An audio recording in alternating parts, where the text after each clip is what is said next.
So we're going to start off by understanding the nature of back control. But I wanted to talk a little bit about the importance of principles. So as we get into this, you're going to learn a lot of little details and mechanics and things like that. But if you get the big picture with principles, a lot of times there's going to be situations where there's multiple good choices. Like if anyone watches chess at all, there'll be a lot of situations where it's like 3 or 4 things are the good option, are good, and even the best computers can't say what's the best thing, right? Jiu-jitsu is very similar to that. But then there's like core principles that when you can find them will kind of act as like a guide to kind of generally understanding, okay? So the first thing we're going to talk about, because the idea of crab ride generally is to work to control the back eventually, right? So we want to understand what is involved in back control. So the first thing, most important thing to understand, we're going to do a light drill just to understand this concept, is the idea of chest to back connection. A lot of people, when they control the back, they get so into the idea of like, you know, this grip, or do I do double underhooks? Do I do the hooks? Do I triangle the leg? There's all these different things, right? But at the end of the day, what needs to occur for back control is my chest connected to his back, okay? So just as a simple drill to understand this, I'm gonna have both hands on the lapel. I just go under the back like this. Realistically, you can do different grips, but this is just an easy one to learn. I'm gonna be here like this, and notice the hooks are great, but even if I lose the hooks, right, if he kind of goes out to his left here like this, I put your back on the mat. Yeah. See, he starts to try to put his back on the mat, right? He can never put his back to the mat as long as my chest is connected to his back, because my chest is in the way. Does it make sense? If my chest is on his back will never be on the mat, ever. So even if he kind of wiggles out here like this, you see, I just stay connected, right? So you can kind of follow that. That's true everywhere. If like, go up to the turtle or something. You know, if we're in a scramble and I just pass and I see his back here and I start grabbing, and let's say he starts rolling to his right shoulder, you see, if I follow, I'm attached, right? I start losing the position once his chest gets to the floor. You can put your chest on the, or your back on the floor, sir. Yeah, see, now I'm losing it. Same thing, if I have the hooks, right? Let's just say I have the hooks, right? If I'm here, I have the hooks in, but like say he gets his back to the floor, I have the hooks, but who cares? I lost the position, okay? So your goal is always to eventually connect your chest to the back. There is other variations of it, which I'll get into, but if I'm ever going to attack a choke or something, I need to be up here. Does that make sense? So just as a little warm up and just to get the basic idea, I want you guys to start here. You're going to grab the lapel with both hands, lock your chest to the back. I like to open my shoulder blades and like kind of shove my chest in. It makes it easier to attach. So now if he goes out to the side here, I just drop the hook out as he wiggles out. You see, I keep the chest connected. And now I can kind of drive up on the knee, bring my knee up, and sit him back up, okay? And just kind of practice that intuitive feeling. That's another thing with principles that's so useful, is when you understand a principle, you can follow intuition a lot. If you have to memorize like an algorithm or like if he does this, then I do this, and then if he does that, I have to do that. You go into this analytic mode when you're sparring, and you get analysis, paralysis, and freeze. If you can kind of get the big picture, a lot of times you can make stuff up on the fly, and as long as your chest is on the back, there is no good position for him in jiu-jitsu that involves your chest on the back. So you can use that like a compass. Does that make sense? All right, guys, so let's just start with that drill. 2 arms underhooked, grab the lapels, and you're going to kind of follow from there. And then we're going to start building into understanding the crab ride. Make sense? All right, let's do it. 1, 2, 3. Understand every other control. Like some of you have probably seen like a seatbelt grip before, right? Or people call it the backpack, whatever. But it's the same idea. Like if I'm here like this, and I have like the choking grip or the seatbelt grip, I'm still trying to keep that, right? If he goes out here like this, and he starts wiggling out, you see, if I don't understand that the goal is to keep my chest there, just the way you control this, you might be like more focused on the hook or the arm, and now I can feel he can get his back to the mat. I lost it. You see what I mean? Whereas if you understand the idea as he starts getting his back to the mat, you see I'm trying to maintain that, right? You'll just automatically solve all your problems if you could just keep that in mind, okay? So now let's look at, go on your back here. So now we're going to start talking about the basics of the crab ride, okay? So basically, there's a lot of different variations and grips and all sorts of things. It's super complicated if you try to break it down by a system. But just understanding the big picture, it's not too hard, okay? What we're doing, and I'm going to deal with setups last. So we're going to focus first on the crab ride, then we're going to get into the matrix, okay?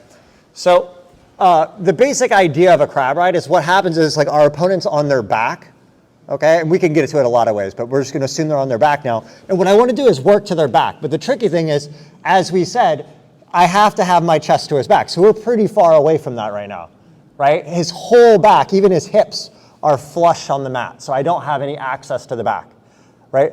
So what we're doing is we're looking to, in some manner, do different attacks and expose the back. That's basically what a crab ride is, okay? Now the basic leg positioning is this one, like the kind of the double butterfly hooks, or reverse butterfly hooks in a sense, on the back. And then we're gonna do a lot of different things. But there's one other principle I wanna talk about before we start getting into the pure mechanics of the crab ride, okay? And that's what I call chest to low back. So if we're attacking, ultimately we wanna get up to his back with our chest to his upper back. So very often we have to go low under the low back first. So go ahead and lift your hips up in the air, right? Lift your hips all the way up, right? So what I'm gonna wanna do is to get my chest, here, turn this way just a little bit, yeah. So what I wanna do is get my chest under the back. So a lot of people, and I'm gonna show you guys how to get here in a little bit, but a lot of people, they're here and they're so focused on all like the leg work, so they'll have different grips or whatever, and they're doing like an X hook, a crab hook, they're doing stomp bolos, twister hook, they're trying to do all this stuff. But if his hips are on the floor, he's gonna be heavy, right? Conversely, lift your hips up again, like just, yeah, there we go. You see, conversely, if I have my chest under his back, even without using my hands or legs, his hips are stuck in the air. Does that make sense? I'm not doing any work right now. I'm like literally laying here, and his hips cannot be on the ground. Once his hips are up, it's like you're slowly starting to pry your way under, and then this will naturally start leading to things like a twister hook, right? Or like I can stomp here, right? I could even throw my leg over. And you see I'm exposing the back. Sometimes if I'm here, he might like kind of bring your head up off the floor a bunch. Yeah. See, he might just expose this, and I can literally just grab the back. You see what I mean? You don't have to master all these complicated systems and variations and stuff. You don't have to memorize those. If you just understand, okay, I'm just exposing the back and finding my way. So what I want you guys to do right now, before we start getting into the particular setups, is understanding that idea of getting your chest under the low back. And I'll show you how to get there later. But right now, we just want this basic idea. So your opponent's gonna go on their back, and what they're gonna do is they're gonna basically stack themselves for you. He's gonna bring his hips all the way up like this, right? And I'm gonna lay under, so he just rests on my chest. Make sense? Your right hand, in reality, will probably have their lapel here, or like a thigh grip, and we'll get into that later.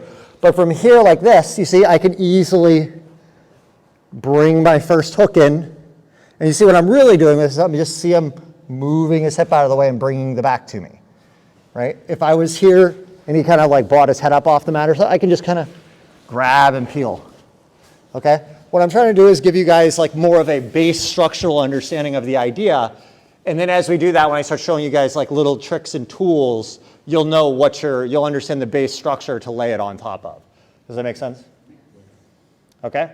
So let's just start with that. Again, your partner will just kind of do like this, and then you slide your chest underneath and kind of latch in. Okay? And just kind of feel the position a little bit, and then we'll get more detailed later. Okay? Let's go. 1, 2, 3. Okay, guys. So now we're going to talk about one more little principle, then we'll start getting into the system a bit. So go to your back. Okay, I have to turn that way a little bit. Yeah, there we go. Okay, so we're going to be here. So there's another version that we'll use sometimes. So I talked about chest to low back. Another thing that can be useful is what I call like hips or kind of like core to low back. So lift your hips up again. So that would be like, let's say here, right? In this case, he's still propped up, right? But instead of my chest doing it, it's my hips, okay? And there's another principle with this that I call it lapping. So the idea is, again, I have his hip up in the air, right? So if he's on my hip, or say he's even on my thigh a little bit like this, if I throw this leg over here and I kick down, I just sit him up and it's going to expose the back, okay? Again, it's the same idea though. I'm getting something under his low back to prop him up, right? If I was here and I did the same thing where I throw my leg over, now I'm just going to end up effectively in half guard. He's going to turn back towards me and we're in half guard, right? But because his hip is elevated up in the air, right, like this, now when I throw this over, you see it just props him up over my thigh and exposes the back, okay? As we get into it, I'll get into this more in depth as we get into the specific crab attacks. But as we get into it, what you'll see is sometimes when I'm attacking the back in the crab, there's going to be times where this mat is significantly smoother than the other. Like slid, yeah. So there's going to be sometimes I'm here, right? And then I'm going to start attaching immediately with the chest. But then there's going to be times where maybe it's easier to attach with the hip. Okay, so it just depends. So like, let's say we're here. Keep your knees tight. Yeah, okay. Yeah, so say we're like here, right? And it might be hard because maybe he's trying to block my upper body with his hand. So you see how I can start stacking up like that, right, with my hip. But we'll get into that later. Okay. Let's go over here. Okay, so let's just talk a little bit about I'm going to give you guys a little drill to do with the hip to low back. So go on your back. Right. Okay, we're here, so lift your hip up again.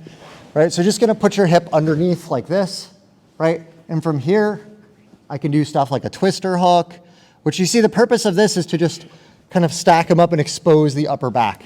So here I'm like halfway in, and then we're eventually going to try to consolidate by going chest to upper back. So I can do that. I could just throw my leg over, kick down, and eventually connect it. Notice how my main priority when I expose is to get the chest there. It could be like this, it could be like this, but I want to get my chest connected. Does that make sense?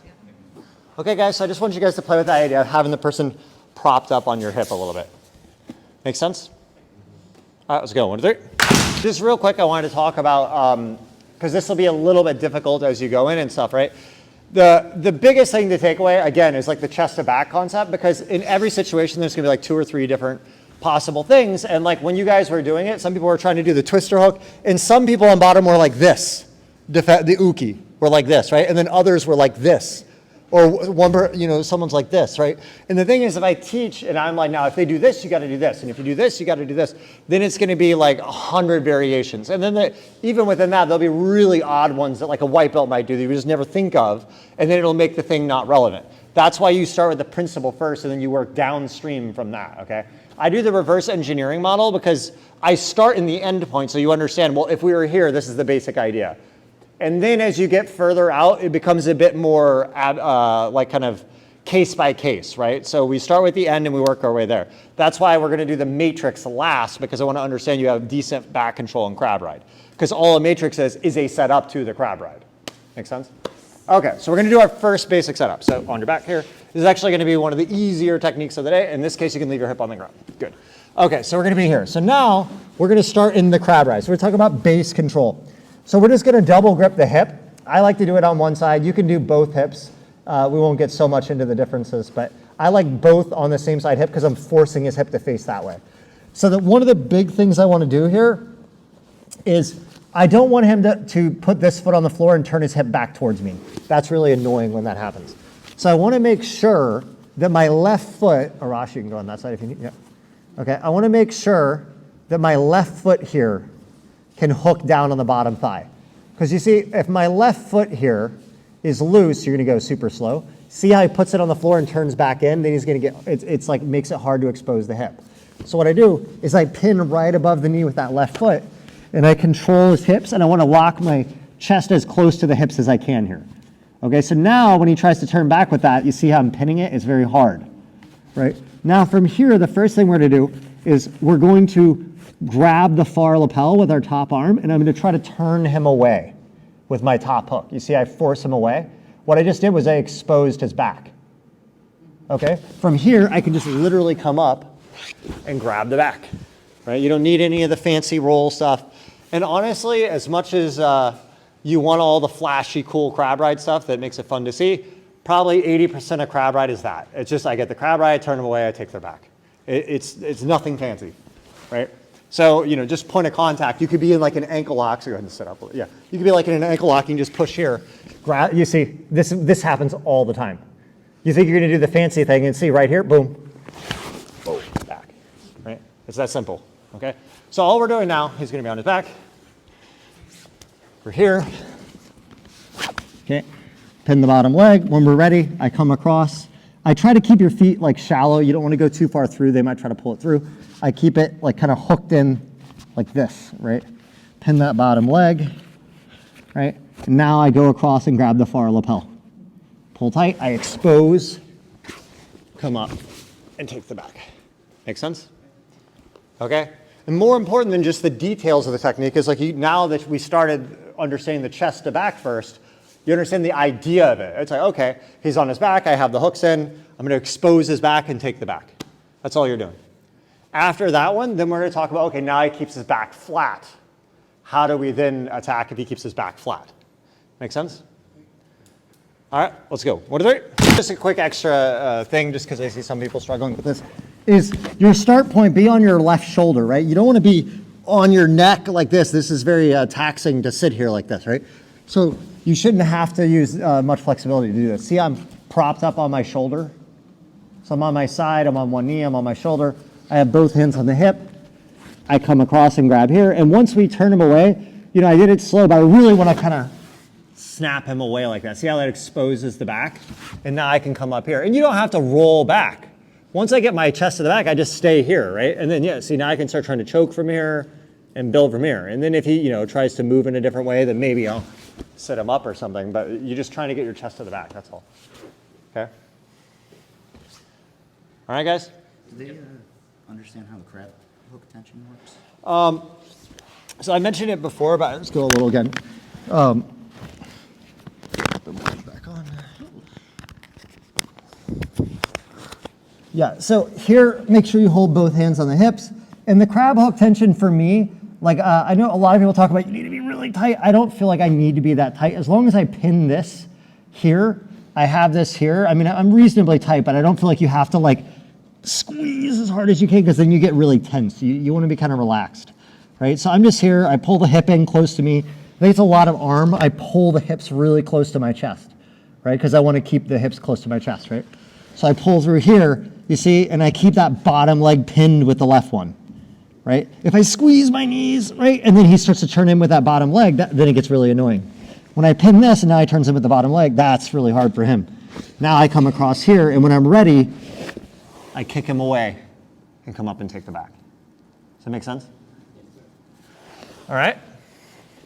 All right, let's try it. 1, 2, 3. I'm going to start talking about the roll through. So we're here. So what's going to happen now? We're going to be like this. It's always tricky with the mic. So we're here. I'm going to grab the far lapel, right? So I want to try to kick him away, but sometimes he's going to keep his back flat on the mat. Okay, so when he keeps his back flat on the mat, I can invert through, or if I can make enough space, I can look the other way. We're just going to do the invert through. If you need, I can go in depth on the look the other way. So as he makes his back flat to the mat, I can no longer expose the back, right? So I'm going to roll through, and see now when I roll through, it's easy to lift his hip up. See, I'm using this leg, and the top hand on the hip is just pulling his hip up, right? And as I do this, I'm kind of loose now so I can talk, especially with the mic, right? But I'm pulling into this. You see, and now this is the first position we looked at, the chest to low back. You see? But again, once you understand the big idea, it's to get chest to low back. A lot of people will go here, and then they're like, okay, now I got a twister hook, and I got a, you know, there's all these things. But if you miss that, if you're here, and you have all this, but you're not really tight, he'll wiggle away and get his hip to the floor. Yeah, like that or something, right? But if I get here, I don't even need the hook. I mean, I'm going to use it probably, right? But let's just say I didn't get the hook in here, right? And you stay tight. You see, I could just invert through and take the back. You just roll through and take the back, right? For some of you that are newer, maybe the roll through could be hard. Inverting is hard, especially if you aren't as mobile. So another thing you can do here is just to make it easy. We're just going to make it easy like a drill, so it's not. So don't worry so much about practical application for the sparring. So just kind of come up to this position right here, and you're going to look to the left, right? So you could just do this, re-grab the hip, and bring them through. That way you don't have to invert. Okay, I'll do that one more time. This is just the easy version, right? So, because there's a lot of like little movement, kind of jockeying on your shoulder and stuff here. So you just want to make it easy. Come up here, push away, come up on your hand to look away. And then we're going to roll through. And as I roll through, I'll re-grab the hip. And you can pull them again up on the chest and kick through. Okay. In a real match, I probably wouldn't let go to post my hand on the floor like that. But I'm just showing you guys that just to make it easy, okay? A good question someone was asking me was like, how long is it going to take until you can actually kind of use this? Because it seems very complicated. You know, maybe a bit, but it depends on how long you've been training. But I would say the most important thing when you guys are learning stuff is just focus on understanding. Try to imagine it like planting seeds, right? If you just do this, even if you're a wipeout, you're like, there's no way I'm going to use this. This is like absurdly complicated. You're probably right. You're not going to use it for now. But if you just focus on understanding, you'll be watching a competition from some higher belts and you go, oh, that's that crab ride thing. You at least identify it, and that's the start. Right? You can at least identify it. Oh, that's a crab ride, right? Just like you see an arm bar, oh, that's an arm bar. You talk to a friend who doesn't train, you can go, oh, that's a triangle choke, right? So you identify. That's the start of your brain seeing it, right?